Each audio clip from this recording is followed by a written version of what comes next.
عليهم غير المغضوب عليهم ولا الضالين. السلام عليكم ورحمة الله وبركاته. بسم الله الرحمن الرحيم. الحمد لله رب العالمين وبه نستعين على أمور الدنيا والدين. أشهد أن لا إله إلا الله وحده لا شريك له وأشهد أن سيدنا محمدا عبده ورسوله لا نبي بعده. سبحان الله الحمد لله ولا إله إلا الله الله أكبر ولا حول ولا قوة إلا بالله العلي العظيم. عدد كل حرف كتب ويكتب أبا الآبدين والداهرين. سبحانك لا علم لنا إلا ما علمتنا إنك أنت العليم الحكيم.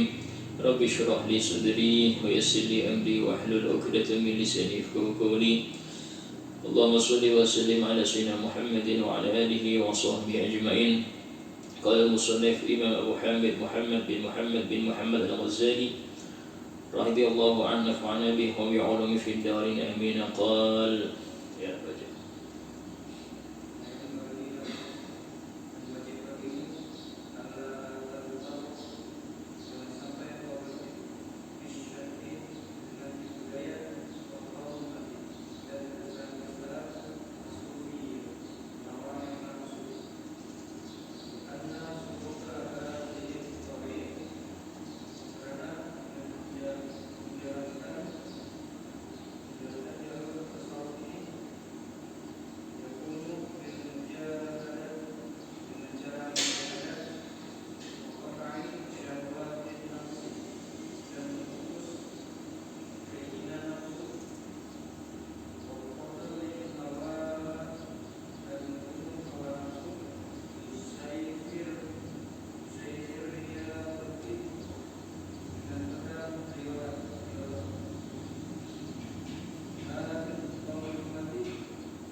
ya. Jadi kemarin dijelaskan bahwasanya seorang sufi, ya, seorang yang dibilang ahli tasawuf itu jika dia sudah melaksanakan mujahadah. Mujahadah ini yang diisyaratkan oleh Allah Ta'ala dalam firman-Nya, walladzina jahadu fina lanahdiyannahum subulana. Dan orang-orang yang bermujahadah di jalan kami, maka sungguh kami akan memberi mereka petunjuk ke jalan-jalan menuju kami. Istilahnya jalan menuju Allah ini sangat banyak, ya, sangat banyak. Tapi cukup dengan kita mujahadah dapat seluruhnya. Nabi SAW mengisyaratkan ketika beliau dan para sahabat baru selesai dari perang Badar, yang mana jumlah muslim hanya 313, orang kafir 1000. Dia mengatakan raja'na minal jihadil asghar ilal jihadil akbar. Kita barusan pulang dari jihad yang kecil menuju jihad yang besar. Sahabat kaget, ahunaka jihadun akbar min hada ya Rasul? Apakah ada jihad yang lebih besar daripada perang Badar ini? Maka Nabi jawab, na'am, ya, jihadun nafsi, itu melawan hawa nafsu. Dalam Al-Quran sendiri Allah berfirman, wa amma man khafa maqama rabbih. Adapun orang yang takut akan kedudukan Tuhannya, wa nahan nafsa 'anil hawa, dan dia mencegah nafsu dari keinginannya, ya, fa innal jannata hiyal ma'wa, maka surgalah tempat bagi dia. Ya, apa nafsu itu? Ya, nafsu pengen kita lebih unggul dari orang lain. Itu sifat nafsu. Ya, istilahnya kalau kita masuk ke ruangan, saya harus paling unggul, saya harus paling nomor 1. Bahkan di kelas, kalau bisa saya yang paling pintar. Itu nafsu pengen itu. Nah, tahan. Itu apa? Dengan cara kita mengenali aib kita. Sehingga kalau sudah kenal aib, maka Anda gak sempat sombong. Alhamdulillah orang-orang gak ngerti aib saya, itu sudah cukup. Apalagi jangan sampai kita merasa lebih baik. Nah, sehingga termasuk daripada taufik Allah kepada seorang hamba, jika dia disibukkan untuk mengurusi atau memperbaiki aibnya daripada dia ngurusi aib orang. Itu termasuk tanda taufik. Jika dia saya ini rumah saya aja banyak kotoran kok, ngapain ngurus rumah tetangga? Rumah saya banyak nggak beresnya, ini nggak beres, tak perbaiki ya nggak beres ya. Urusan tetangga itu urusannya, saya nggak ngurus, itu rumah dia, dan saya ngurus rumah saya. Ibarat kata tiap kita ini diperintahkan untuk ngurusi aib kita sendiri. Sehingga beruntung orang-orang yang Allah bukakan dia untuk mengenal aibnya. Dan sungguh celaka orang yang ditutupi oleh Allah aibnya sendiri, sehingga dia merasa sempurna, bahkan dia mencoba mengorek-ngorek aib orang. Bahkan di antara cobaan wali, kalau dia baru naik level, baru jadi wali lah istilahnya, itu dia bisa tahu aib orang. Ya, ini tadi malam gini ya.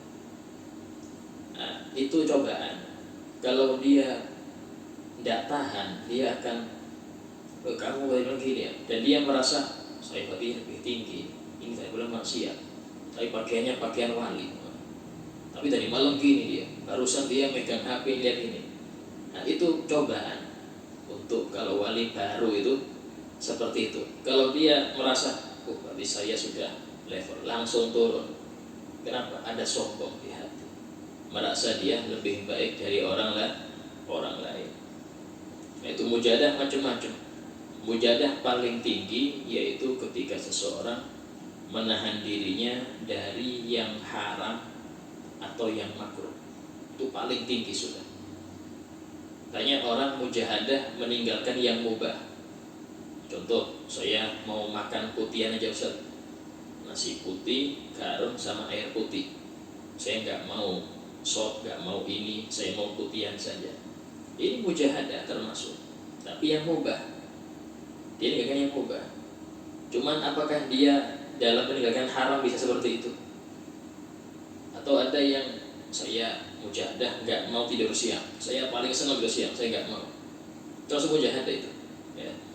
Cuman itu tingkat yang awal, itu meninggalkan mubah dulu. Nah, cuman yang paling penting, paling tinggi adalah mujahadah meninggalkan yang haram.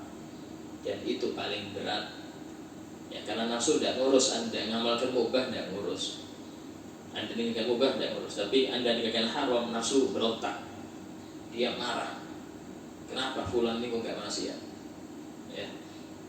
Juga dalam ucapan Nabi Yusuf yang diabadikan dalam Al-Quran juz 13, wa ma ubarri'u nafsi, dan aku tidak pernah melepaskan nafsuku ini, tetap ta'awas terus.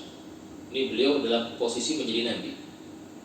Apa alasannya? Inna nafsa la ammaratun bisu, karena nafsu itu sungguh sering memerintahkan akan keburukan, pasti ya. Nah, sehingga Imam Busiri dalam burdahnya beliau mengatakan wa khalifin nafsa, dan lawanlah keinginan nafsu. Nafsu pengen tidur, jangan tidur.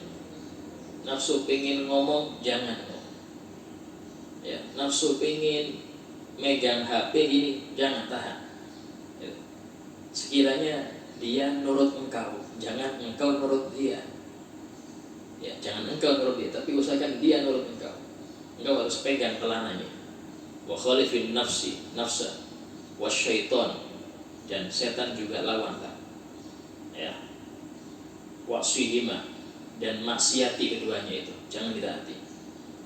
Wa in huma mahadokan nusa, jika keduanya nafsu dan setan ini murni ngasih nasihat kepada engkau, suruh engkau berbuat baik, fatahimi, maka curigai.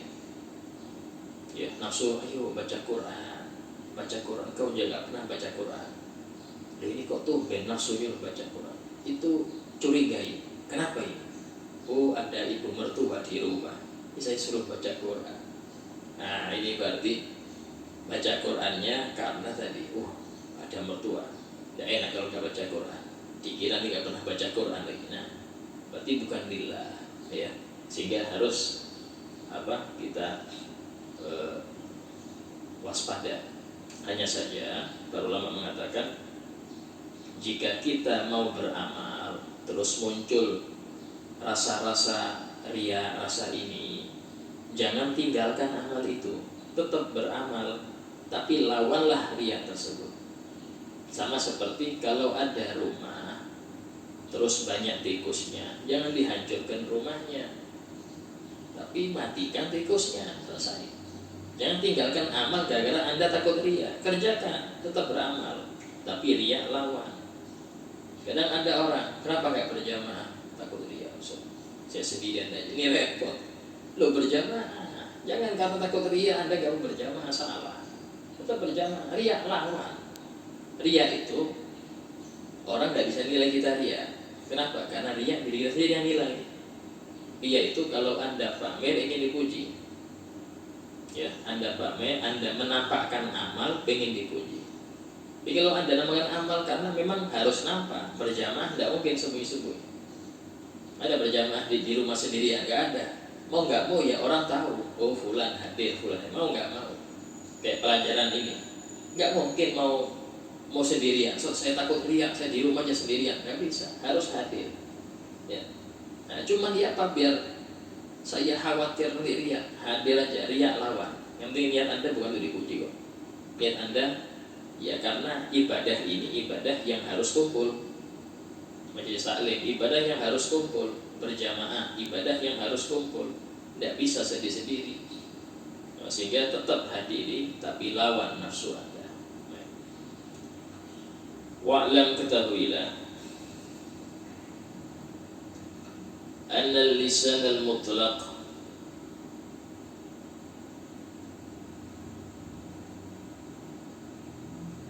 bahwasanya lidah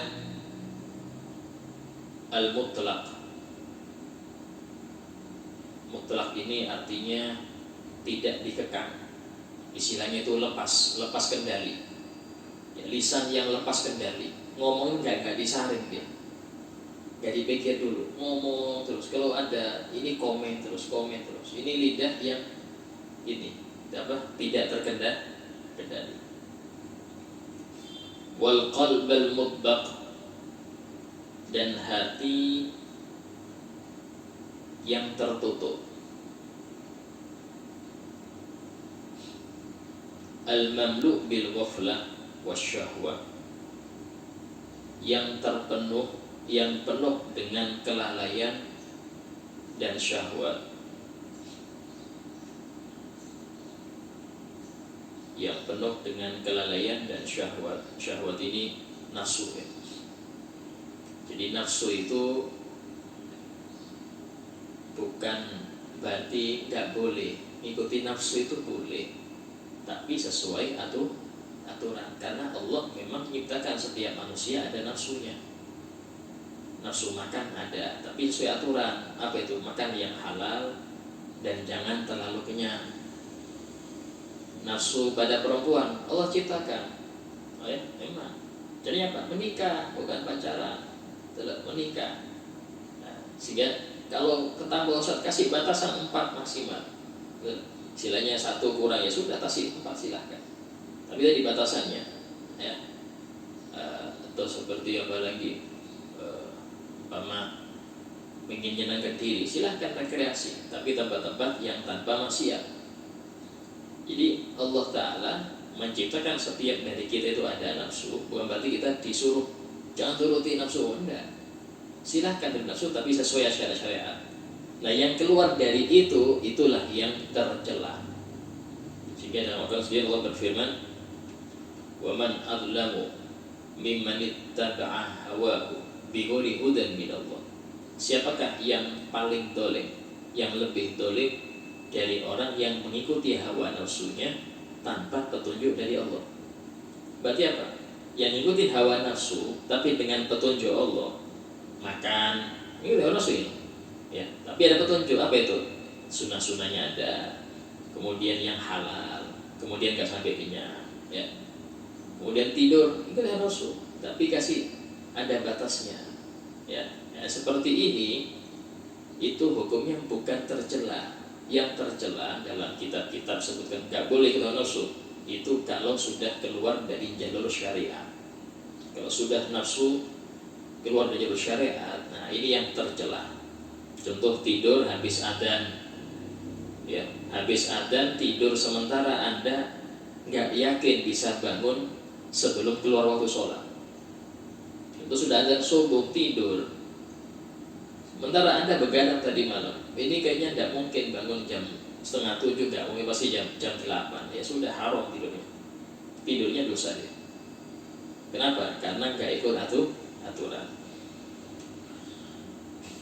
Ketahuilah bahwasanya lisan yang tidak terkendali dan hati yang tertutup, yang penuh dengan kelalaian dan syahwat, alamatus syaqa, adalah tanda celaka di akhirat.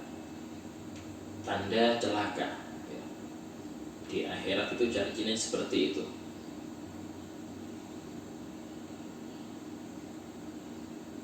Itulah ada seorang sahabat tanya, ya Rasulullah, anu akhad bima kasabat alsinatuna, ya bima tasudu alsinatuna, ya Rasulullah, apakah kami disiksa? Apakah kami akan dituntut dengan apa yang dikerjakan oleh lisan kami? Maka Rasul bersabda, sakiatka ummuk, lu engkau ini kayak apa sih? Yang paling banyak menjerumuskan orang ke neraka itu adalah hasil dari lisannya. Bahkan Imam Ghazali menyebutkan ada 20 penyakit lisan ini. 20 penyakit lisan. Ya, di antaranya banyak ngomong. Banyak ngomong ini penyakit. Kenapa? Karena Allah sudah berfirman, apa? Ma yalfidu min qawlin illa ladaihi raqibun atid. Tidak terucap suatu ucapan kecuali kalau nggak ditulis oleh raqib, yang tulis atid. Raqib ini yang baik-baik, zikir, ilmu, nasihat, ya, sholawat, baca Quran, itu raqib semua itu yang nulis. Selain itu, walaupun nggak dosa, atid yang nulis.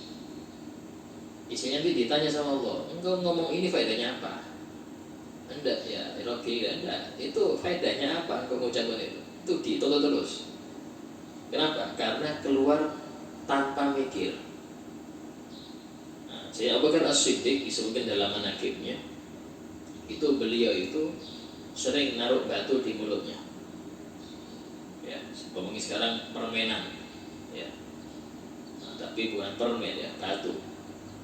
Itu alasannya apa? Alasannya kata beliau, biar kalau aku mau bicara, aku mikir dulu, ini baik gak? Nyakitin orang gak dengan ucapanku ini? Ada yang tersakiti gak? Manfaatnya ada gak? Kalau ada, beliau baru. Itu pun dengan yang simple. Istilahnya gak bertele-tele, langsung to the point. Lagi. Ya, ini penting. Nah, kalau mau mujahadah urusan lisan gampang. Ya, mujahadah gampang. Coba mulai subuh, ya, yang kalian ucapkan selain Quran, selain zikir, yang kalian ucapkan itu tulis. Jadi kalau mau ngomong tulis dulu, baru ngomong. Nanti malam dicek berapa ratus kata saya hari ini. Besok dikurangin lagi, sehingga wah, tulisan ini banyak betul, atid nulis. Ya. Kalau seperti itu, mau ngomongin orang aja mikir, iya, ini keluar suara dosa ini, males ya. Itu caranya. Kalau kita mau mujahadah, ya, melawan nafsu ngomong ini kayaknya seperti itu. Itu biasanya perempuan. Tapi sekarang ataupun laki-laki banyak juga yang ngobrol, itu banyak juga. Ya.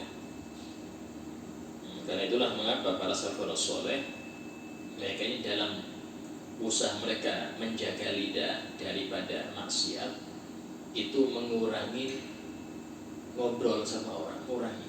Sebenarnya jarang keluar, kecuali kalau penting betul baru keluar. Itu pun nggak ada duduk di warung kopi ngobrol, nggak ada. Ya. Kecuali yang dibahas ilmu, ini jarang Pak. Orang ngopi jarang, yang dibahas yang politik. Ya. Nanti yang digibah fulan, apalagi sudah di berita, itu yang diomongin. Ya, mereka nggak ngapa-ngapain, kita kasih pahala terus. Sehingga itu ada orang dia mendapat derajat yang tinggi gara-gara sering digibah orang sekampung. Yang gibah bukan satu dua orang, sekampung gibah. Orangnya biasa tapi dapat derajat tinggi. Kenapa? Yang gibah orang banyak. Sehingga setiap hari dapat pahala. Imam Basri pernah dibilang pada muridnya, ada orang bilang, ya Imam, tadi anak dengar di pasar fulan membicarakan engkau. Maka kata beliau, alhamdulillah yang telah memberi aku pahala tanpa aku beramal. Alhamdulillah yang telah memberi aku pahala tanpa beramal. Kenapa? Omongan orang jadi pahala aku, selesai. Ya, dan engkau nggak ngapain nyampaikan itu gitu. Akhirnya aku dengar ayat dia nggak enak. So kalau kita dilaporin orang, ya Ustaz pulang kayak gini, Anda pernah ketemu orang itu. Cuma ketika anak ketemu, hati anak sudah, tuh ini yang kemarin ya katanya gini, nggak enak sudah. Akhirnya hati saya rusak dengan orang itu. Coba saya nggak tahu lebih aman. Karena memang setiap orang pasti punya cacat. Kalau kita mau ngorek cacat orang paling gampang, karena setiap orang punya cacat. Ya, cuman usaha kita, ya apa kita ngurus cacat sendiri, sehingga tidak usah ngurus cacat orang lain. Itu cara pertama, kurangin pergaulan, kurangin ngobrol yang nggak ada gunanya. Sekarang mak hampir ternyata angkringan itu yang ngisi anak muda. Ya, kalau sekolah khawatir COVID. Angkringan nggak COVID, ya, hebat betul. Bahkan sempat anak di sebagian angkringan atau itu tulisannya kedai gibah katanya. Ya, kedai gibah loh. Ini kedai ngomongin orang ini. Wah masuk situ bisa maksiat sudah niat. Nawa itu sudah. Nawa itu gibah lillahi ta'ala. Jadi tulisannya kedai gibah. Innalillah. Masuk dok sudah dosa itu. Innalillah. Nah ini. Ya, jadi tinggalkan. Itulah kita bikin kayak gini itu untuk ngurangin seperti demikian. Karena mereka bingung. Ini ngapain di rumah ya bosan. Ya majelis. Kita bisa tahu kayak apa akhlak itu, berbagi akhlak kayak apa ini. Itu penting. Ya, ada kalanya dengan cara bikin maulid ya, sehingga ada yang rebana dilatih itu bagus untuk gerakan anak muda kayak apa. Bahkan di Bangil itu biasanya maulidnya anak-anak muda itu malam Ahad, karena biar nggak keliling pacaran. Jadi malam Ahad itu habis isya sampai jam 12 pulang nggak ada lagi, mau kemana? Langsung tidur gitu. Nah itu caranya apa? Caranya tadi yang digerakkan anak-anak muda, sehingga mereka mau nggak mau mendengar ilmu. Ya, nggak banyak ceramahnya, banyak itu qosidahnya senang. Nah, ceramahnya sebentar tapi mengena. Continue setiap malam Ahad. Ya. Nah, semoga nanti ada kayak gitu, sehingga anak-anak di masa di malam-malam tersebut mereka fokus dengan majelis. Kemudian faida lam taqtulin nafas, jika engkau tidak membunuh nafsumu, maksudnya membunuh keinginanmu yang enggak baik itu. Jika engkau tidak mampu membunuh nafsumu bisidqil mujahadah, dengan benar-benar mujahadah, benar-benar jihad ya.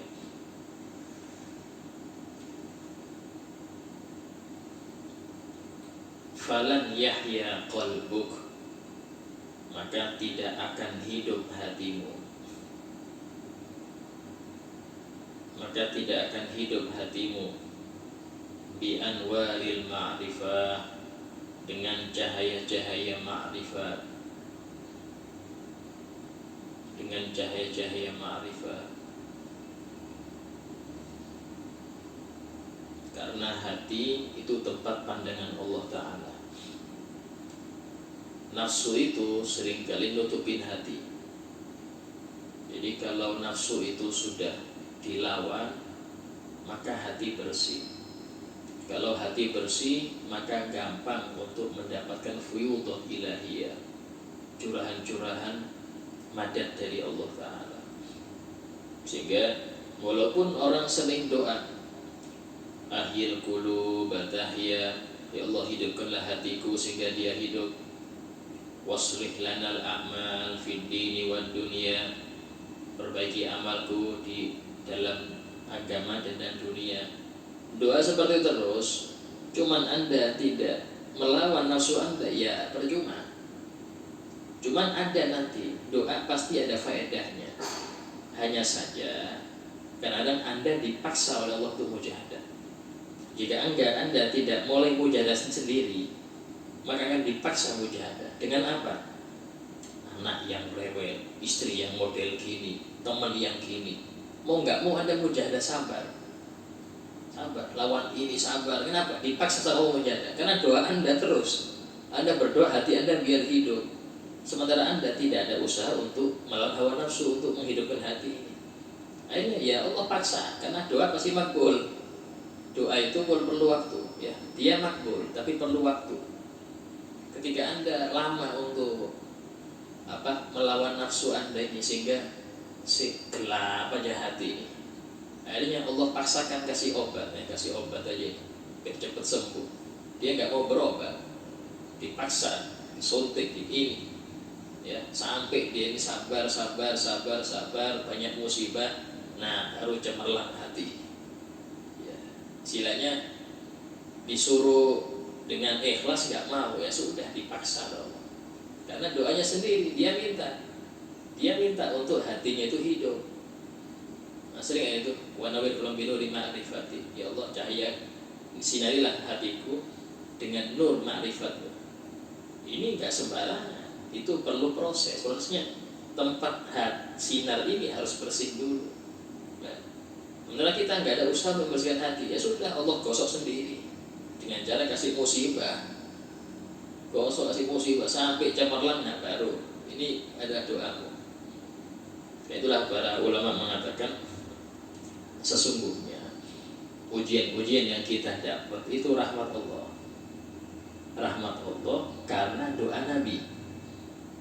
Nabi berdoa semoga umatnya gak ada di neraka. Itu doa Nabi. Tapi untuk merealisasikan dakwahnya doa Nabi ini, berarti umatnya harus ada ikhtiar untuk gak maksiat. Tapi mereka banyak maksiat, ya sudah suruh tobat. Gak mau tobat, ya sudah kasih ujian biar mereka bersih, gak nyampe ke neraka. Itu. Dan itu rahmat Nabi. Ya rahmat Nabi. Kasih macam-macam, sakit lah, inilah, bangkrut lah, macam-macam, sampai dia bersih, masya Allah, aman, gak ada tanggungan dosa. Wa'lam ketahuilah,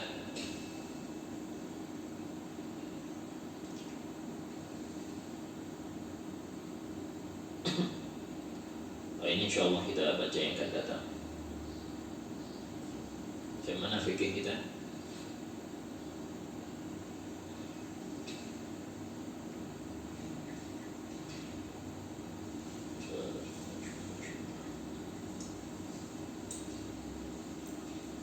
Dibaca bab yang kemarin.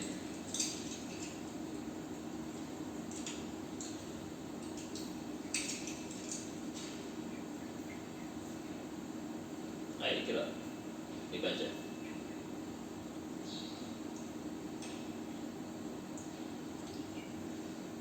Belum lengkap. Ayo kira kita dibaca.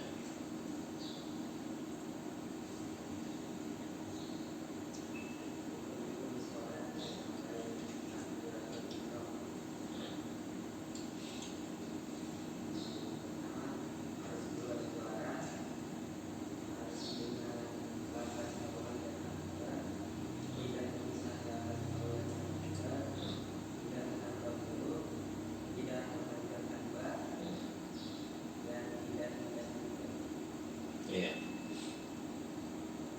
Nah, kemudian ini rukun berapa ini? Rukun keberapa? Pertama, kedua. Rukun ke tidak rukun keberapa? Takbir ihram kedua. Ya. Pertama niat ya. Nah, kedua takbir. Yang ketiga, berdiri bagi yang mampu dalam sholat fardu.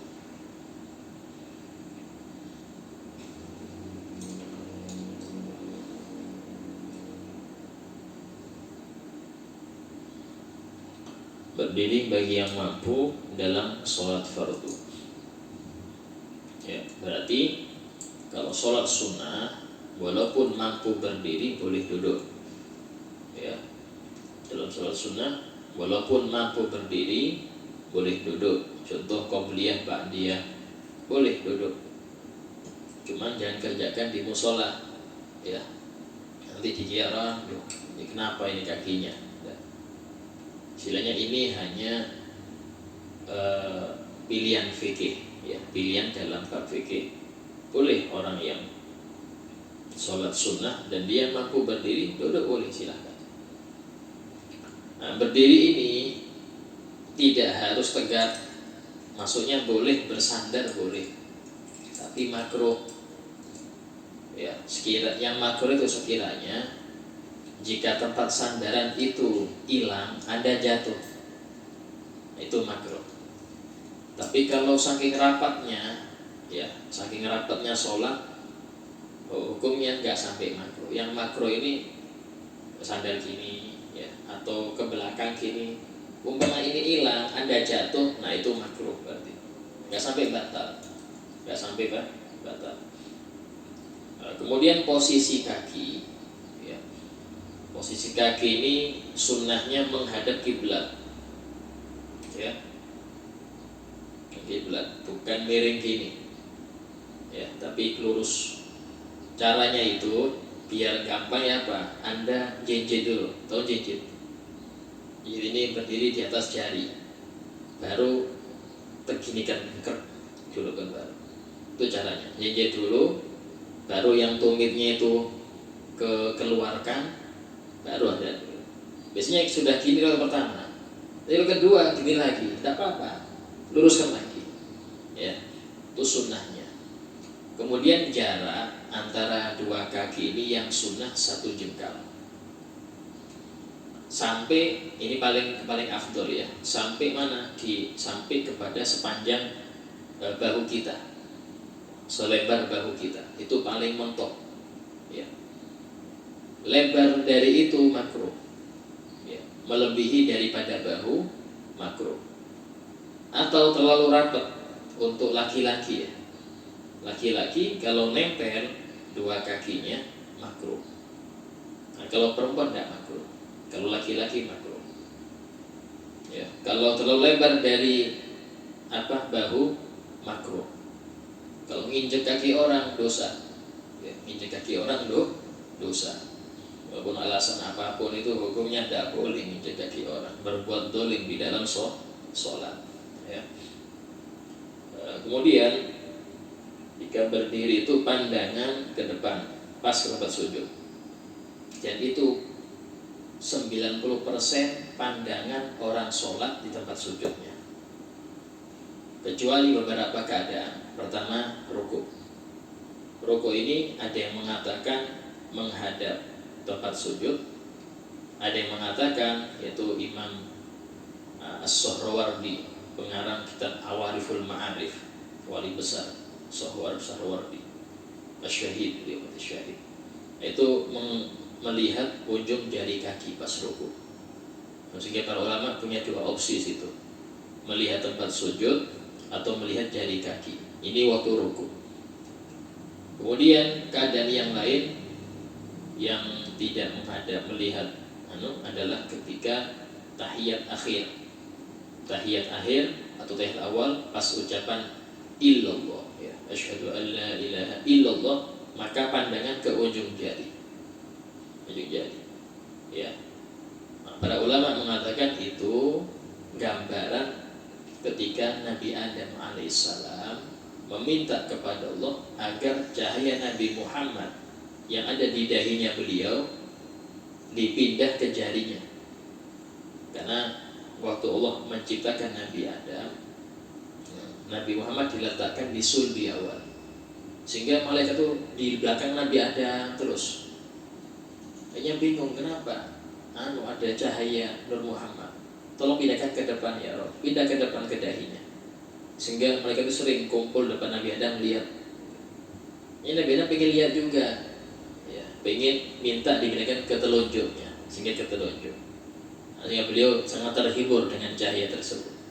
Dan cahaya ini pindah ke Siti Hawa itu pada anak terakhir Nabi Syith. Nabi Syith ini satu-satunya anak Nabi Adam yang gak punya kembaran. Jadi semua anak Nabi Adam kembar, lagi perempuan. Ya, Qabil sama Iklimah, Habil sama Labuda, terus seperti itu sampai 20 kembaran, berarti 40. Yang terakhir Nabi Syith gak ada kembaran. Kenapa? Karena nur Nabi Muhammad pindah ke beliau. Ya, nur Nabi Muhammad pindah ke beliau. Bahkan Nabi Syith itu dipesani oleh Adam, jangan letakkan ini cahaya kecuali kepada yang taqiyah, yang betul-betul perempuan yang betul-betul bertakwa. Jadi betul di bumi itu keluarga cuma gak ada aja, gak ada yang lain. Sehingga nikah itu silang. Habil nikah sama kembarannya Qabil nikah sama temannya Habil, seperti itu. Sampai terjadi pembunuhan kan di situ. Karena Qabil gak terima kembarannya Habil ini hitam. Ya, sementara kembaran dia putih. Dia pengennya nikah dengan kembarannya, gak boleh. Syarat dari Allah sudah aturan harus silang. Nah, ini terjadi pembunuhan dan macam-macam itu pembahasannya. Nah, kemudian sampai sekarang itulah di dalam ucapan Sayyidina Abbas ketika beliau memuji Nabi. Sayyidina Abbas ini paman beliau mengatakan, ya Rasulullah, aku ingin memuji engkau. Maka kata Rasulullah, katakan, silahkan kau ucapkan. Di antara ucapannya itu, tanakkolta min solibin ila rahimin. Engkau ya Muhammad pindah dari sulbi ke rahim. Ya, dan semua yang engkau lewati itu orang-orang soleh-solehah. Bahkan termasuk yang dilewati abahnya Nabi Ibrahim. Ya, Lusat yang dikurangkan, abahnya Ibrahim kan ini Azar, bukan. Azar itu pamannya. Ya, yang bikin patung itu bukan abahnya Taroh. Azar itu adalah pamannya. Jadi memang sering orang Arab menyebut paman itu sebagai ayah. Abahnya sendiri bukan. Kenapa? Karena kalau sudah orang dimampiri nur Nabi Muhammad, tidak akan kufur. Ya. Sehingga Al-Imam Muhammad bin Munkadir beliau mengatakan, aku memeriksa 500 kakek moyang Nabi itu, tak periksa. Dan aku lihat semuanya orang-orang terhebat di zamannya. Dan tidak ada yang dari mereka ini yang menghasilkan anak dengan perzinahan, tidak ada. Semuanya dengan nikah menurut Nabi di zaman itu. Semuanya dengan nikah menurut Nabi di zaman itu. Itu istilahnya dalam pandangan ketika sholat. Terus rukun selanjutnya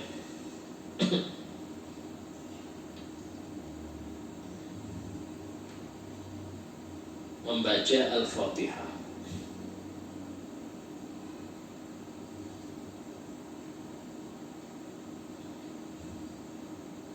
Yaitu 7 ayat dengan basmalah.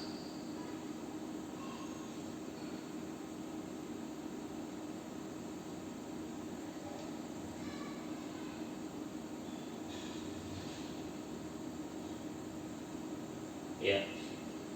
Jadi Al-Fatihah ini satu-satunya surah dalam Al-Quran yang wajib dibaca oleh setiap muslim. Sehingga wajib mereka ini membaca Fatihah secara tajwid itu wajib. Ya. Kalau baca yang lain nggak wajib.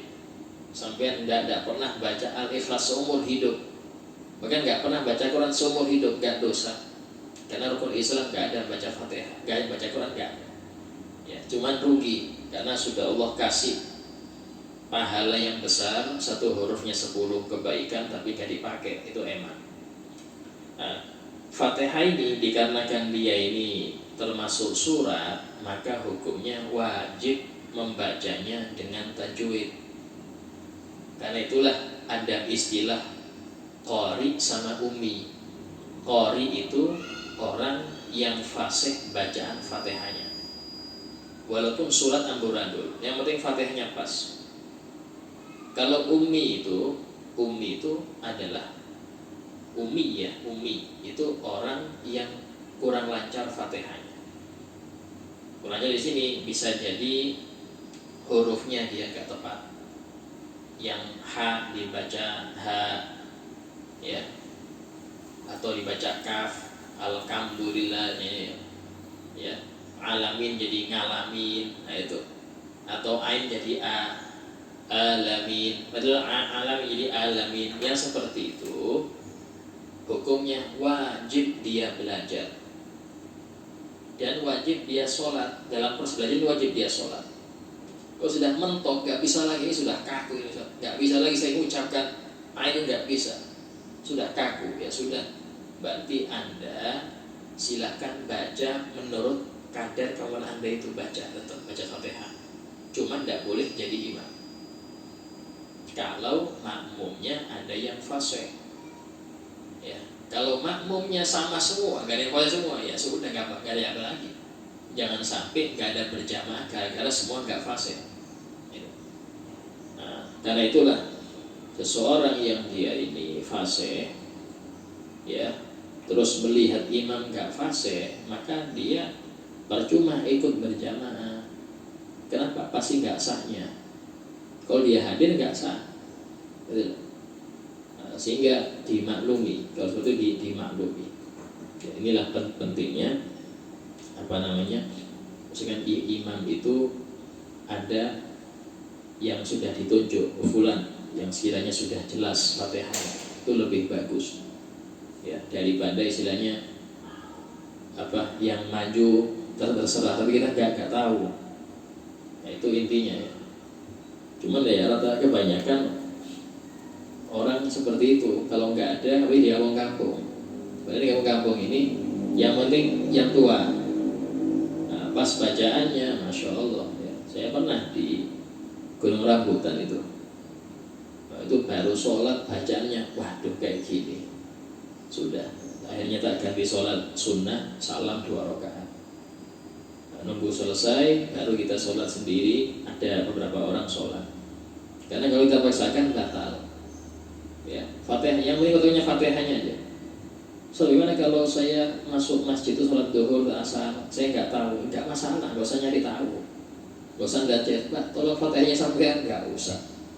Ini kalau sudah jelas kita datang, kok kayak gini, selesai. Nah, itu caranya seperti itu.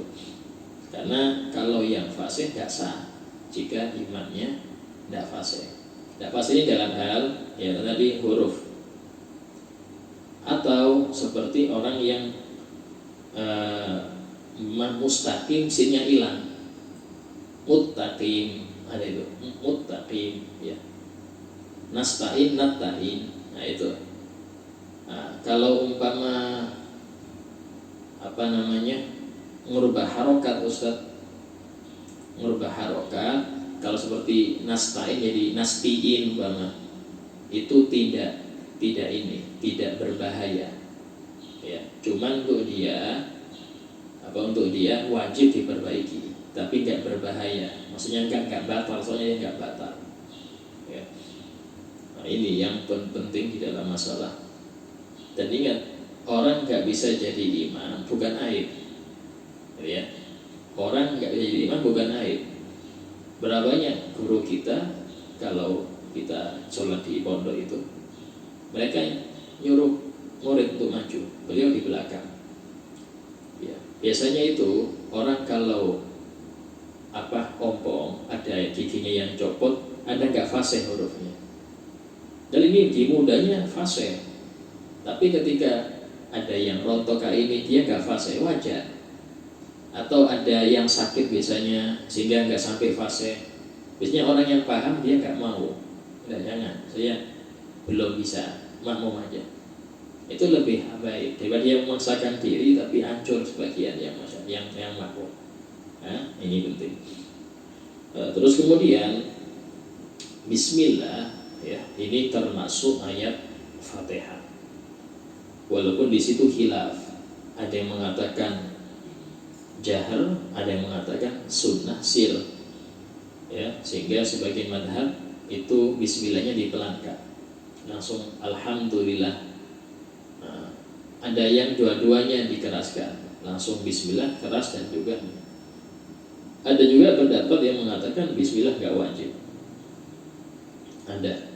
Cuman kalau yang makan bismillah gak wajib, berarti ayatnya itu tetap 7 ya.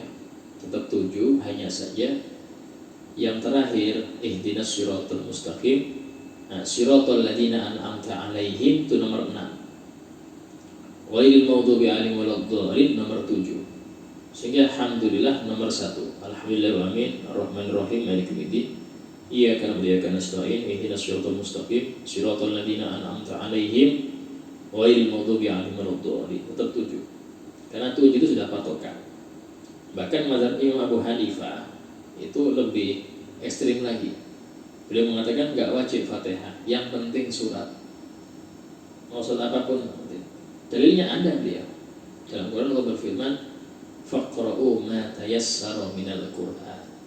Maka bacalah yang gampang dari Al-Qur'an. Mau Al-Ikhlas kah? Apakah? Silahkan. Nah, itu Imam Abu Hanifah.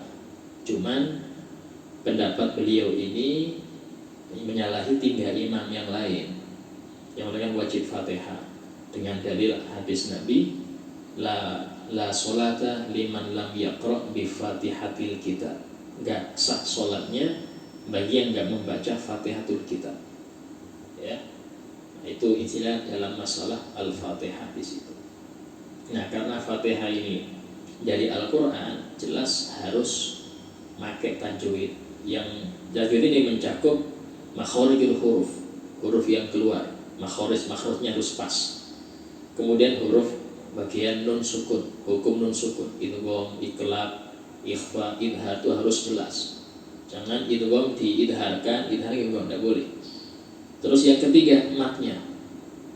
Matnya ini harus jelas. Ya, jangan sampai yang mat dihilangkan matnya, yang enggak mat dimatkan. Ya. Terus yang keempat tasydidnya. Tasydid.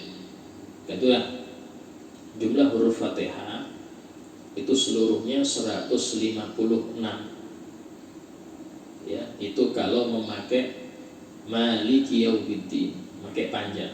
Maliki Yaumiddin itu 156.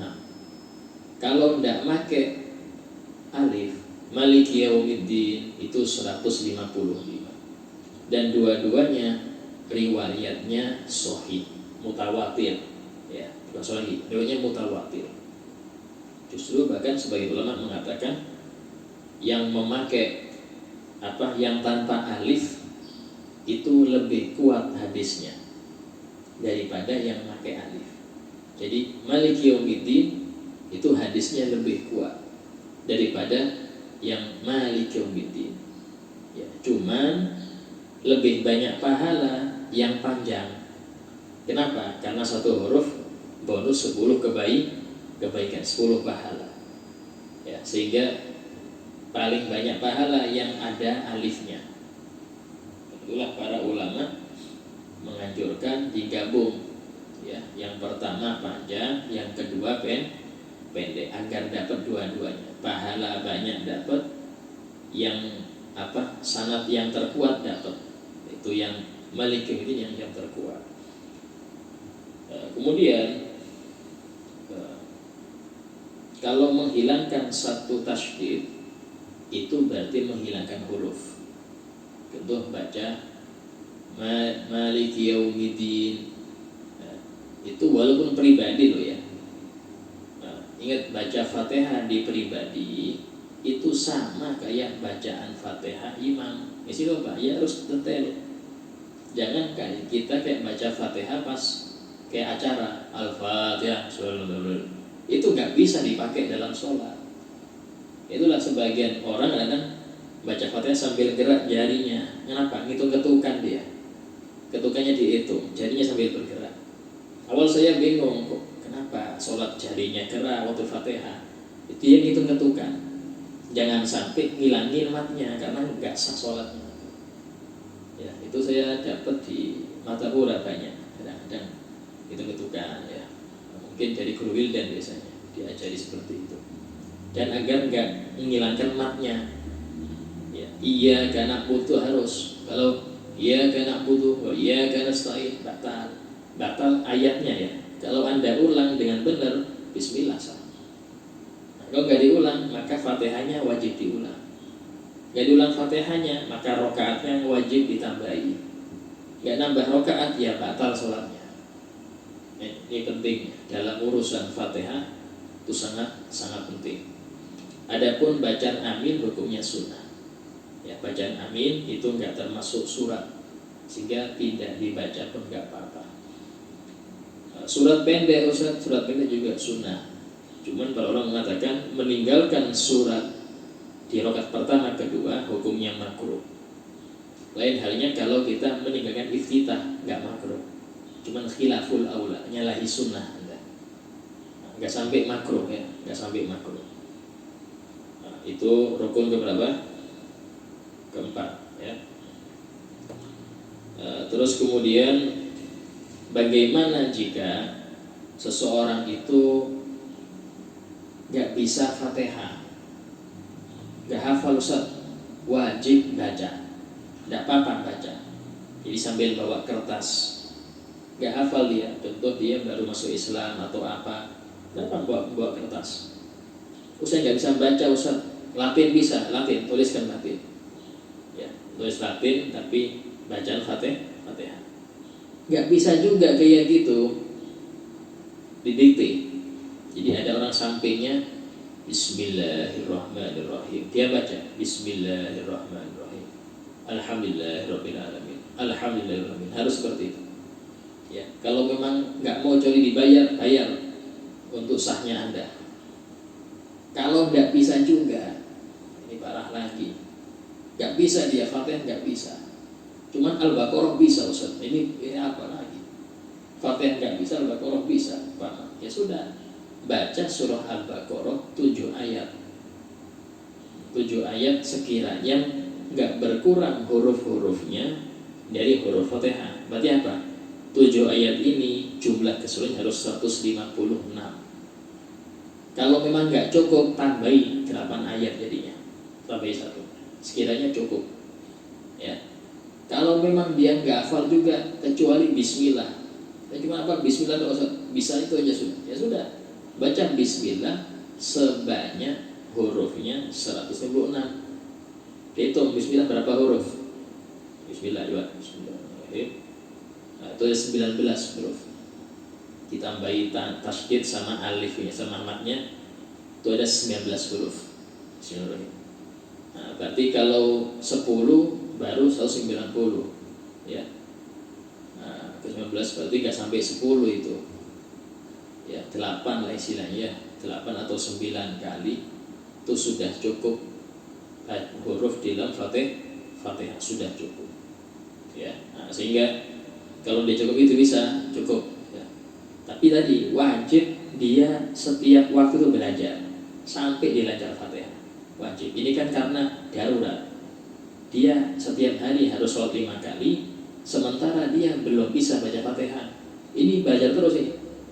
Sak lancarnya ini. Ya, sak lancarnya. Kalau nggak bisa juga, dia satu hatta alif lam mim nggak bisa baca. Alamat itu sering orang gitu. Ya, saya pernah ngajar ngaji orang-orang tua. Itu alif lam mim alama itu. Waduh, alama dari. Tapi ya awal kayak apa lagi? Nah, sehingga yang seperti itu kalau sudah nggak mampu lagi, maka berpindah ke dzikir. Sampai bisa dzikir apa? Takbir Allahu Akbar bisa ya sudah. Takbir Allahu Akbar sebanyak hurufnya 156. Ya, itu saking apa? Saking pentingnya sholat. Sampai nggak ada alasan orang nggak sholat, nggak ada. Ya, sehingga kalau umpama dia nggak bisa pikir apapun, sampai bilang Allah nggak bisa juga bilang Allah ini. Waduh, kayak apa itu? Maka syariat tetap ngasih solusi. Apa itu?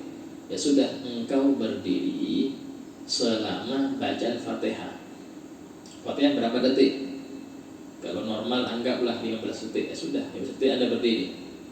Detik baru rukuk. Ya.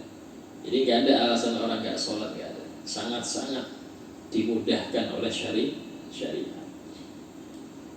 Rukun yang kelima, rukuk.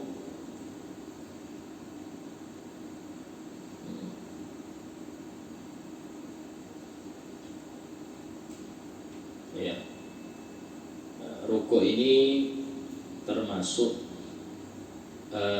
rukun yang afdol.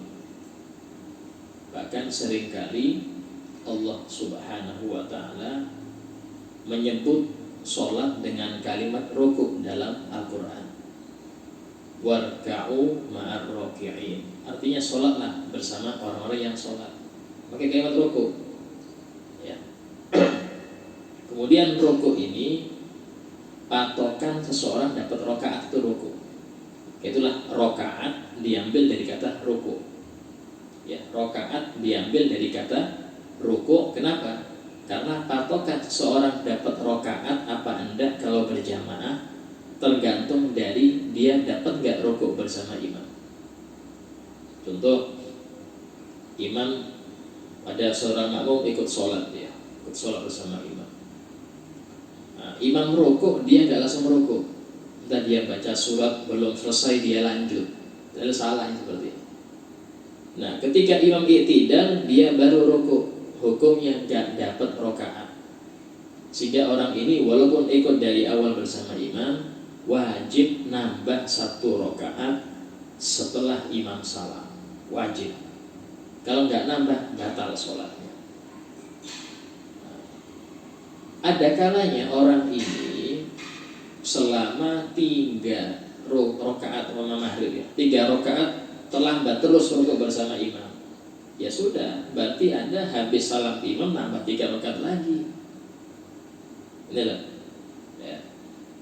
Kalau orang itu ngikutin rukuk walaupun gak sempat baca Fatihah, contoh makmum masbuk, hukumnya tetap dapat rakaat, yang penting rukuknya.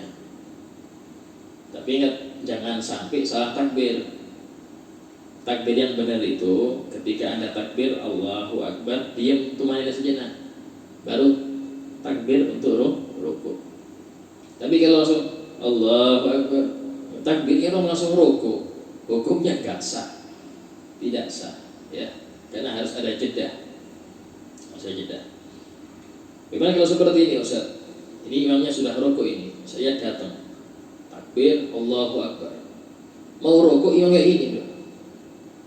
Ya, istilahnya saya sudah rukuk, terus yang i'tidal, nggak dapat rakaat. Karena syaratnya dapat rakaat, Anda dapat rukuk bersama imam plus tumakninah. Jadi harus ada tumakninah, subhanallah, minimal subhanallah dapat. Ya, tapi kalau baru gini imam sudah gini, nggak dapat sudah. Ya, dia baru rukuk, ngikuti imam, cuman belum subhanallah imam sudah naik. Gak dapat ya, hukumnya tidak dapat. Berarti harus nambah satu rakaat ya.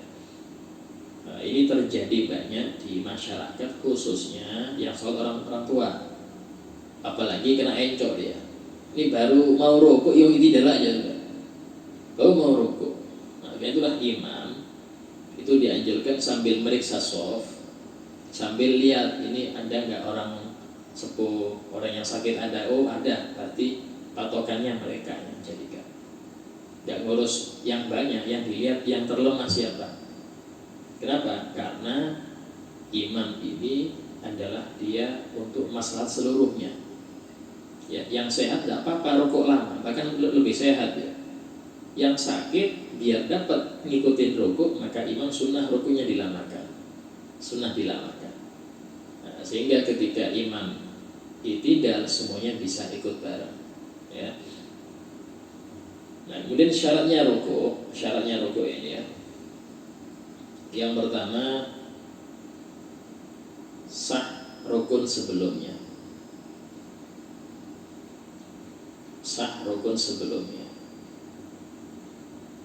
Apa itu? Yaitu Fatihah.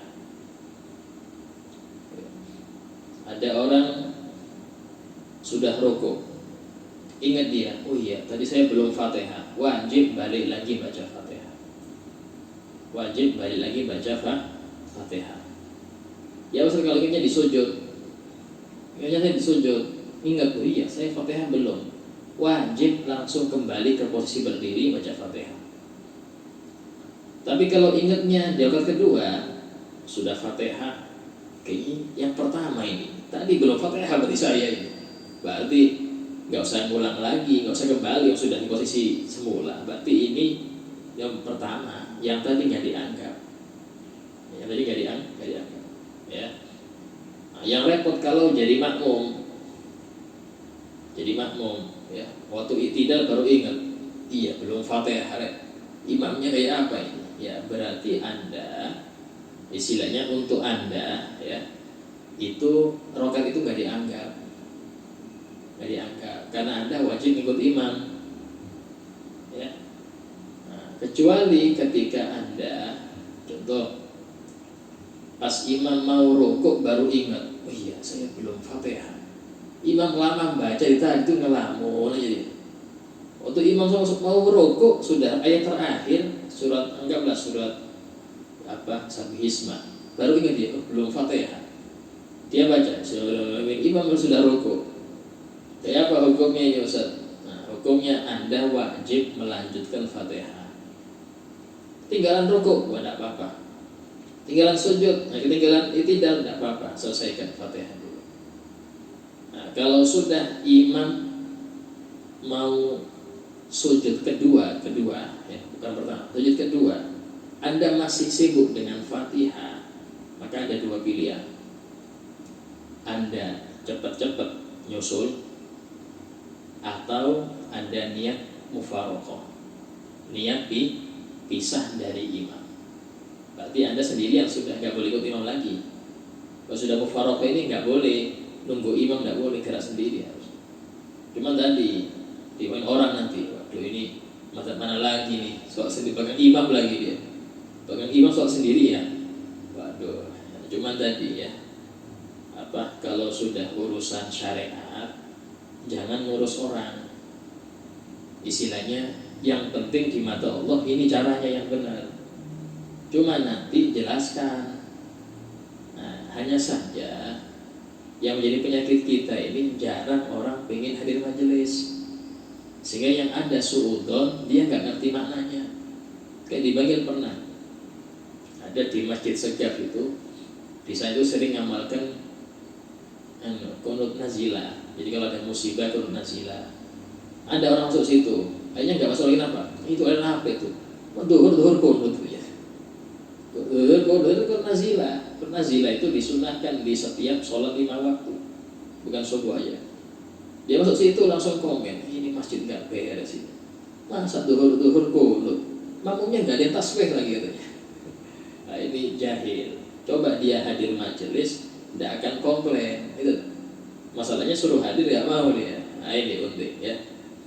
Ya, masyarakat ini agak repot untuk menjelaskan, itu agak repot. Nah, kemudian yang kedua,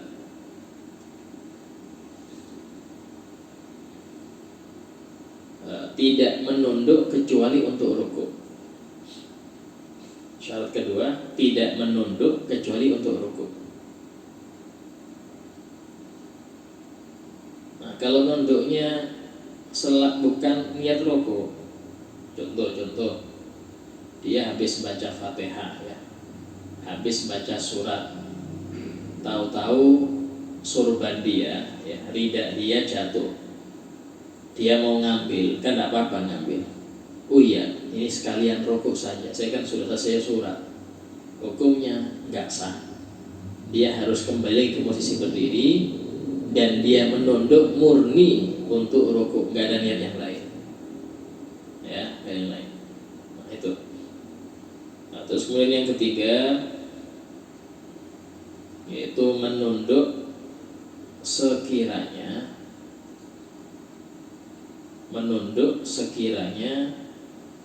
kedua telapak tangan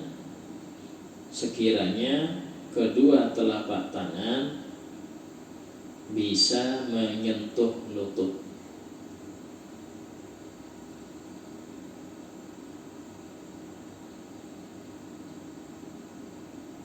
Bisa menyentuh lutut.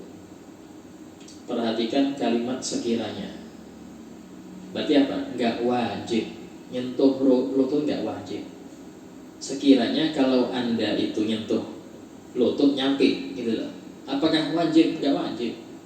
Tapi sunnah. Sunnah megang lutut ini sunnah. Ya. Terus nggak terlalu apakah harus lurus? Tidak harus. Yang wajib, kadar wajib itu yang penting ketika Anda julurkan tangan kena lutut, sah sudah sah. Cuman nggak dapat sunnah kalau tidak sesuai yang disunahkan, yaitu seperti lurus dengan leher sehingga seperti satu lempengan, ya. Kemudian tangan ini sunnahnya memegang lutut dan seperti megang gini, ya, bukan gini atau gini, bukan, megangnya gini dia. Sehingga kalau ini saya gini kan ke kiblat dia, megangnya gitu, ya. Dan ini jarinya buka gini, bukan gini, buka dia, megang. Dan lutut pas di sini, ya, lutut itu pas kena sini. Nah, itu sunnah megang lutut, bukan megang pergelangan kaki, ya, itu jadi senam nanti ujung-ujungnya. Nah, tapi megang lutut, ya, pegang. Ya. Kemudian untuk laki itu sunnah ini dikeluarkan, siku dikeluarkan, bukan masuk. Kalau perempuan masuk, laki-laki dikeluarkan, sunnahnya, ya. Kemudian yang terakhir tanpa inkhinas. Inkhinas ini apa penjelasannya? Kalau di bahasa Arab itu, Indonesia tidak ada ini. Indonesia seperti ini, yaitu dia membusungkan dadanya, rukuk busungkan dada, mukanya itu ke depan, ya, bukan ke bawah, ke depan gini, terus pinggulnya ke atas, kayak belalang tempur itu. Ini hukumnya nggak sah, hukumnya nggak sah. Ini rukuknya nggak sah, ya. Kayak rukuk model gitu, hukumnya tidak sah, ya. Kenapa? Terlalu ekstrim. Ini bukan rukuk itu, ya. Itu ekstrim, nggak sah. Inkhinas namanya.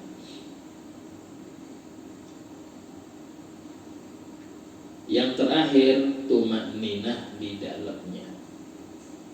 Itu walaupun nggak baca apa-apa, tapi ada tumakninah, itu diam sejenak selama bacaan subhanallah.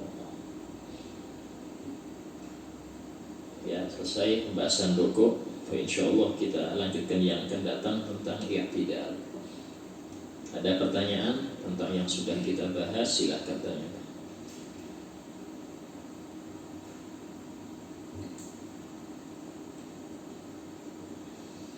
Yang baru datang mungkin tanya dari awal. Ya.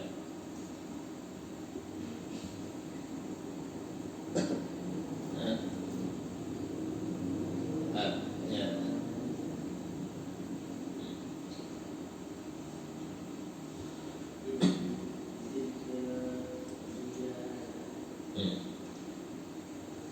Artinya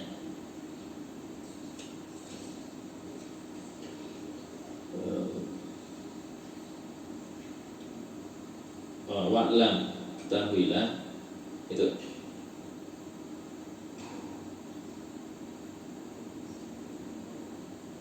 bisidqil mujahadah, dengan benar-benar mujahadah. Mujahadah ini melawan hawa nafsu.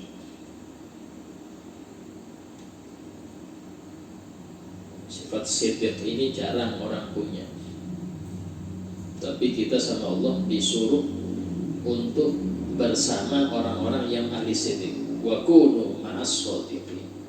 Jadilah engkau bersama orang-orang sidq. Ini ulama mengatakan wajib setiap kita itu harus punya syekh, punya seorang guru yang dia benar-benar mencari ridha Allah dan mau menyampaikan kita ke ridha Allah. Itu harus ada shadiq, itu harus. Dia nggak bisa dengan hanya baca artikel, nggak bisa. Zaman sekarang sudah jarang orang, ya sangat jarang. Cuman para ulama mengatakan kalau kita nggak menemukan mereka, maka bacalah kitab-kitab mereka, karena disitulah kita diarahkan. Ya, kalau lihat orang dulu itu macam-macam. Di pondok itu hukuman itu macam-macam. Ada yang hukumannya nata sandal, ya. Satu masjid dia bagian nata, ya. Untuk apa? Melatih sombongnya, biar menghilangkan sombongnya. Ada yang membersihkan WC seminggu. Ngerti sendirilah WC pondok kayak apa, ya. Air nggak ada air tetap aja ada yang buang air. Ngerti aja, isinya nggak ada lagi kayak apa di mana. Dan di rumah gampang. Kalau di pondok sampai 10.000, ya, ngantri banyak. Ini yang agak repot. Sehingga perlu dalam hal ini kesabaran. Ada yang waktu di pondok itu pelanggaran bahasa Arab itu yang menghukum kan pakai rotan hukumannya. Itu adik kelas. Yang hukum rotan adik kelas. Ya, bahkan 3 tahun di bawah kita. Ini yang menghukum. Ini saya ajari kembali katanya. Oh, enggak bisa. Tetap kalau disuruh guru sudah ini yang hukum. Dan yang menghukum juga enggak bahasa Araban juga. Tapi karena perintah dia, maaf ya, pukul dia. Untuk ngelatih enggak ada istilahnya. Oh, saya kan kakak kelas, enggak ada. Semuanya sama. Ya, semuanya sama. Nah, itu. Bahkan banyak sana itu hanya kiai-kiai, hanya guru-guru. Itu hukumannya biasanya itu ya tadi disuruh nyapu satu rayon gitu. Dan dia di pondoknya dihormati, di rumahnya dihormati. Di sana tidak ada sudah. Harus Habib pun sama, piket betul, sama ya. Tadi untuk dalam mencari ilmu itu nafsu harus mati. Kalau masih bawa saya loh anaknya fulan, saya loh abahnya, saya seorang ini, oh tidak bisa, hilangkan itu semua. Kalau masih bawa nama abah, nama ini nggak jadi. Itu namanya diantaranya sidqul mujahadah. Dan itu hanya seorang guru yang ngerti yang bisa bimbing. Zaman sekarang itu pengajar banyak, pendidik hati sangat jarang. Pengajar transfer ilmu banyak. Bila pendidik jiwa yang mengarahkan Anda ke dalam kebaikan sangat jarang. Ya.